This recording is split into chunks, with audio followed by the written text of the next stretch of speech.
Hello friends, welcome again. तो आज इस वीडियो के अंदर हम लोग देखेंगे टॉप 3 स्मॉल कैप फंड्स जहां पर आप निवेश कर सकते हैं। अगले 5 ईयर 7 ईयर का अगर आपका प्लान है तो आपको कहां पर स्मॉल कैप फंड्स के अंदर निवेश करना चाहिए, उसके हम ऊपर हम लोग आज इस वीडियो के अंदर बात करने वाले हैं।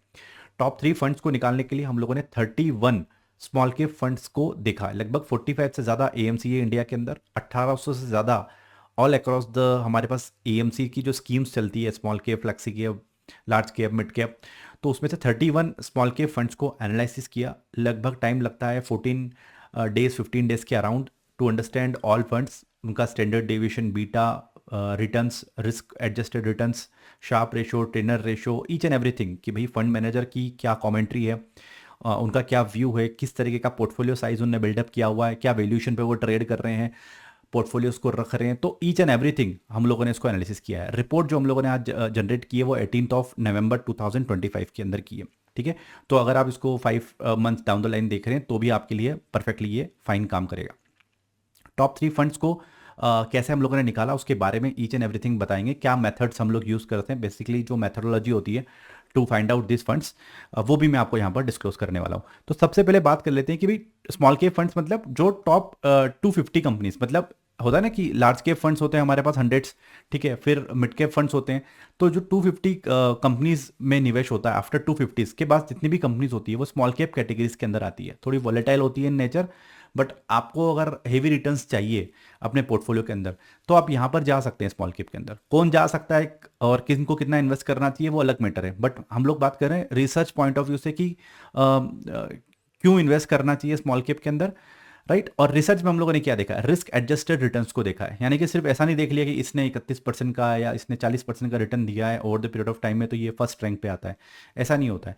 आपको ये भी देखना पड़ता है कि वो फंड ने उसका बीटा कितना है, यानी कि जब मार्केट्स डाउन साइड में गिरते हैं तो वो फंड्स आपको नेगेटिव इंपैक्ट तो नहीं दे रहे हैं, नेगेटिव सरप्राइजेस आपके दिमाग में तो क्रिएट नहीं कर रहे हैं। तो वो सारी चीज़ों को हम लोग यहाँ पर देखते हैं। तो इवेल्युएट करते समय हम लोग सारे पॉइंट्स को ध्यान रखते हैं, देन फिर हम कैटेगरी वाइज उनको यहाँ पर बताते हैं।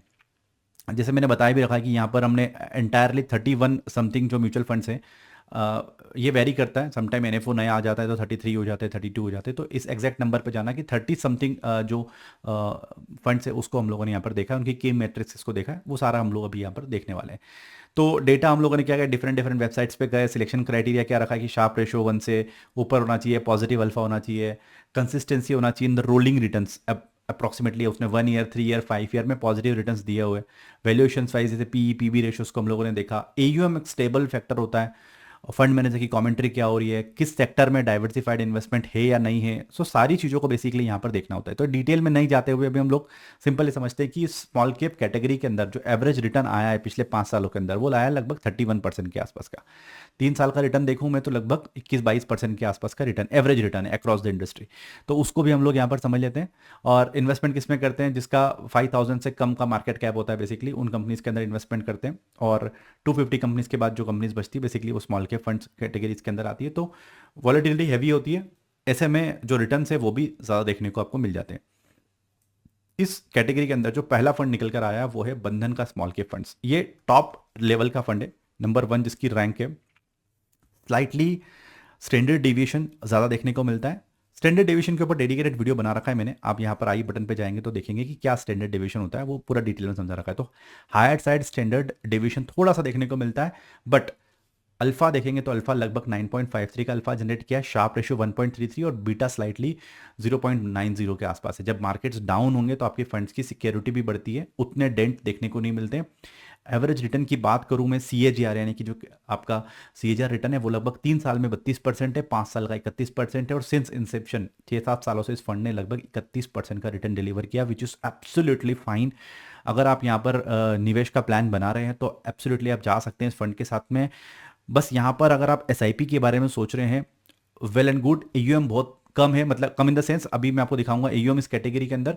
जैसे Nippon India small cap fund की बात करूँ लगभग 70,000 करोड़ के आसपास जा रहा है वहाँ पर, तो 17,000 crore which is fine AUM. जब तक एयूएम हमारा 25-30 करोड़ के आसपास रहता है हम लोगों को कोई दिक्कत नहीं आती। तो एसआईपी इसके अंदर आप कंटिन्यूसली कर सकते हैं। एक्सपेंस रेशियो अगर आप डायरेक्ट म्यूचुअल फंड्स के अंदर कर रहे हैं तो आपको देखने को मिल जाएगा। अगर आपको यहाँ पर भी हेल्प चाहिए कि मुझे अपने पोर्टफोलियो की एनालिसिस करनी है या मुझे हेल्प चाहिए, तो आप जो नंबर मैं आपको यहाँ पर दे रहा हूँ 6232372721, इस नंबर पे आप कांटेक्ट कर सकते हैं 6232372721। तो यहाँ पर हम पूरा पोर्टफोलियो एनालिसिस कर लेंगे, कहाँ पर करना चाहिए निवेश, कहाँ नहीं करना चाहिए, स्कीम को रीशफल कब करना है, एलटीसीजी कैसे हमको खंगोलना है, तो सारी चीज़ों के बारे में हम लोग देख लेते हैं। एयूएम अच्छा देखने को मिलता है। फंड मैनेजर का नाम आप यहाँ पर देख लीजिए। जो टॉप होल्डिंग्स है वो भी हम लोगों ने यहाँ पर शो करी होगी, कुछ पार्ट आपको नहीं दिख रहा होगा, तो ये चीज़ बेसिकली इसके अंदर जा सकती है। तो अगर आप एसआईपी के पॉइंट ऑफ व्यू से जा रहे हैं और अगर आपका इन हैंड जो डिस्पोजेबल इनकम हाथ में बचता है आफ्टर ऑल एक्सपेंसेस अगर वो 50,000 है, तो आप यहाँ पर 5,000 की एसआईपी इजीली जाइए। डिस्पोजेबल इनकम का 5,000 आप जा सकते हैं अगर 50,000 के आसपास आपका बच रहा है, राइट। इसी कैटेगरी के अंदर स्मॉल कैप के अंदर हम लोगों ने बहुत सारे फंड्स देखे। Invesco India small cap funds second number पे आता है यहाँ पर, और यहाँ पर जो उसका स्टैंडर्ड डिवीजन है लगभग थोड़ा सा स्लाइटली कम है, बीटा बहुत अच्छा है, अल्फा थोड़ा कम निकलता है, क्योंकि देखिए अगर आप थोड़ा रिस्क को कम लेने की कोशिश करेंगे तो रिटर्न्स भी आपको कम देखने को मिलेगा। तो ऐसे में अल्फा कम निकला है, बट अगर मैं देखूं यहाँ पर 3 ईयर के रिटर्न्स में इसका इंपैक्ट देखने को मिलता है। 5 ईयर रिटर्न में लगभग 31% का देखने को मिल रहा है। सिंस इंसेप्शन इसका रिटर्न 3 या 4%, 5% के आसपास कम है, बट आप डाउन द लाइन 5 ईयर देखेंगे ओवरऑल रिटर्न्स की समझने की उसके अंदर, तो आपको समझ में आएगा कि आपके फंड्स की परफॉर्मेंस का क्या इंपैक्ट आता है। 4% का फिगर बहुत इंपॉर्टेंट होता है। तो यहाँ पर देख लीजिए टॉप होल्डिंग्स में कहाँ पर है। एमसीएक्स इंडिया, इंटरग्लोब, इंडिगो के अंदर इन्वेस्टमेंट है, यहाँ पर स्विगी रियल एस्टेट के अंदर डाला हुआ है, फाइनेंशियल्स के अंदर, हेल्थ केयर के अंदर कहाँ पर कितना परसेंट का रिटर्न जो पोर्टफोलियो लोकेशन है वो है। तो मैंने इस कैटेगरी में इसको सेकंड नंबर पे इसलिए रखा है। इसका बीटा देखने के बाद और थोड़ा अल्फा देखने के बाद मैंने इसको यहाँ पर सेकंड नंबर के ऊपर रखा है। तो अगर आप यहाँ पर चाहते हैं कि मुझे एसआईपी स्टार्ट करनी है और लमसम भी कुछ स्टार्ट करना है, तो you can go with SIP and lump sum with this fund. ठीक है, लमसम यानी कि अगर आपका 5 to 7 ईयर का व्यू है, आप लमसम अमाउंट डालकर साथ में एसआईपी भी कंटिन्यू कर सकते हैं। तो होता ना, कई सारे लोग बोलते हैं कि 2 लाख रुपया भी तो रखा हुआ है पर 5 ईयर की एसआईपी साथ में स्टार्ट करेंगे, which you can go with this fund. Now इस कैटेगरी के अंदर जो थर्ड फंड निकल कर आता है, जो हमारा थर्ड फंड है वो है एचडीएफसी का स्मॉल कैप फंड्स। तो लगभग मैंने बताया आपको 31 स्मॉल कैप कैटेगरीज को, मतलब स्मॉल कैप फंड्स को हम लोगों ने देखा है। और आप देखेंगे स्टैंडर्ड डेविएशन इसका कम है। स्टैंडर्ड डेविएशन यानी कि वॉलेटिलिटी, बेसिकली कि बाजार टूटता है या ऊपर जाता है तो मेरे फंड कितना घूमता है। 1 करोड़ का निवेश मैंने कर दिया तो मुझे समटाइम 85 लाख भी दिखाएगा, 1 करोड़ 15 लाख भी दिखाएगा, तो उसके लिए हम तैयार रहें। शार्प रेशो अल्फा थोड़ा स्लाइटली कम है, दैट्स वाई कैटेगरी के अंदर नीचे पे आ रहा है, थर्ड के अंदर आ रहा है। और आप जा सकते हैं इस फंड के साथ में। एयूएम स्लाइटली 38 करोड़ के आसपास है। तो ये फिगर जो है ना बेसिकली इसको थोड़ा सा नीचे तरफ लेकर आया, नहीं तो ये कैटेगरी में पहले नंबर पे था। अब क्या करते हैं, देखिए फंड्स तो ऊपर नीचे उतरेंगे, आप 5 ईयर डाउन द लाइन देखेंगे तो नए फंड्स निकल कर आ जाएंगे। So what you can do is, मतलब मेरी स्ट्रेटेजी क्या होगी। सो अगर मुझे 6,000 इन्वेस्ट करना है तो what I will do is कि मैं 3,000 इन्वेस्ट को मैं डालूंगा, 3,000 मैं ऊपर में डाल दूंगा आपका बंधन के अंदर। तो मतलब मुझे दोनों तरफ के रिटर्न मिल जाते हैं। और अगर मुझे 2 लाख लमसम डालना है तो मैं 1-1 लाख दोनों में डाल दूंगा। चलता है ऐसा, कोई मतलब ऐसा नहीं है कि आपका ओवर डाइवर्सिफाइड हो जाएगा पोर्टफोलियो, कहने की बातें होती है। So what you can do is अपने अकॉर्डिंगली आप सोच सकते हैं। नहीं तो आप मेरे को बताओ, मेरे को कॉल कर लो एक बार, हम लोग बैठ के प्लान कर लेंगे कहाँ पर कितना निवेश करना है, उसके अकॉर्डिंग हम आगे यहाँ पर चलेंगे। ऐसे में आप देखेंगे यहाँ पर वैल्यूएशन वाइज भी हम लोगों ने इसके अंदर मल्टीपल्स के अंदर चीज़ें निकाली है। अगर मैं उसको डिस्कस करना चाहूँगा वीडियो खामखा लंबा होगा, बट वो चीज़ें समझ में नहीं आएगी। तो हमको लगता है टाइम एक एक फंड को एनालिसिस करते हैं, स्टैंडर्ड डेविएशन बीटा चार्ट्स के फॉर्म में निकाल लेते हैं। बेसिकली ये चार्ट का स्क्रीनशॉट आप ले सकते हैं कि कितना ईयूएम है, कहाँ कितना है। 17,000 करोड़ जैसे ईयूएम की बात करें थे, बंधन के अंदर है। 8,000 करोड़ यहाँ पर इन्वेस्टको के अंदर है। और ये फंड आप लमसम के अंदर जा सकते हैं, ये फंड आप एसआईपी के अंदर जा सकते हैं, और इस फंड के साथ में आप एसआईपी प्लस लमसम दोनों जा सकते हैं। एंड रिटर्न्स बेसिकली हम लोगों ने यहाँ पर बताई दिए हैं इस कैटेगरी के अंदर। एवरेज रिटर्न भी यहाँ पर आपको लगभग 30% का ही देखने को मिल रहा है, तो विच इज़ गुड। अगर किसी को ऐसा लगता है ना कि सर लमसम के अंदर ही जाना है, थोड़ा सा कुछ अच्छा बता दो जहाँ पर 5-1 लाख रुपए इन्वेस्टमेंट कर दें और 10-1 साल देखने की जरूरत ना हो, तो फिर हम इस फंड के अंदर चले जाएं। देखिए स्लाइटली डाउनसाइड जब बाजार गिरेगा तो स्मॉल कैप के अंदर आपको इंपैक्ट देखने को मिलता है, डाउनसाइड रिस्क देखने को मिलती है। तो ऐसे में आप घबराएं ना, अपनी पोजीशन के ऊपर बैठे रहें, तो वहां पर आपका काम इजीली बन जाएगा। कैटेगरी वाइज हम लोगों ने देखा 1, 2 एंड 3 जो हम लोगों ने रैंक किया है।